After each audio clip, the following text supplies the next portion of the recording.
I must have an altogether clear conception of God, of myself, and of my relationship with Him, and of the dialectic of the relationship of prayer, lest I confuse God with something else, so that I do not pray to God, and lest I confuse myself with something else, I do not pray. So that in the relationship of prayer I must retain the distinction and the relation. Reasonable married people confess that they need months and years of daily life together in order to learn to know each other. And yet God is much more difficult to know. God is not something external, as is a wife whom I can ask whether she is now satisfied with me. If in my relationship with God I regard what I am doing as good and do not keep watch over myself with the infinite's mistrust of me, then it is just as if God too were content with me, because God is not something external, but is the infinite itself, is not something external that quarrels with me when I do wrong, but the infinite itself that does not need scolding words, but whose vengeance is terrible, the vengeance that God does not exist for me at all, even though I pray. To pray is an action. Our age wants to have a systematic Christmas tree raised in order to rest and take time off, but the trees have to be content with the bramble bush. If I, not in the capacity of a king, but as a lowly servant, were to compare myself with this bush, I say I am unfruitful as it is. There is not much shade, and the thorns are sharp. Consequently, to become subjective should be the highest task assigned to every human being, just as the highest reward, and eternal happiness, exists only for the subjective person, or, more correctly, comes into existence for the one who would become subjective.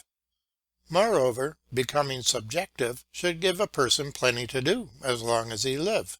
Thus it should not happen to the zealous person, but only to the busy trifler, that he will be finished with life before life is finished with him. And he should not be entitled to ignore life, but should instead be obliged to understand that he very likely had not comprehended life's task correctly, since it otherwise would follow as a matter of course that the task of life should last as long as life lasts. That is the task of living.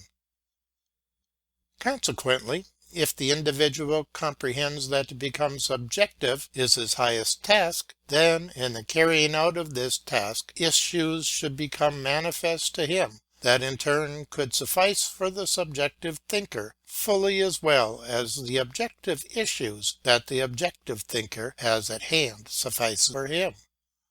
This person who goes further and further, who, scorning repetition's ever-deepening absorption in the one thought, never repeats himself, but astounds the age first by being a systematician, then a world historian, then an astronomer, vegetarian, waterworks inspector, geographer, etc.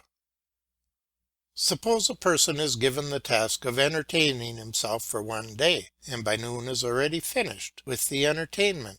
Then his speed would indeed be no merit.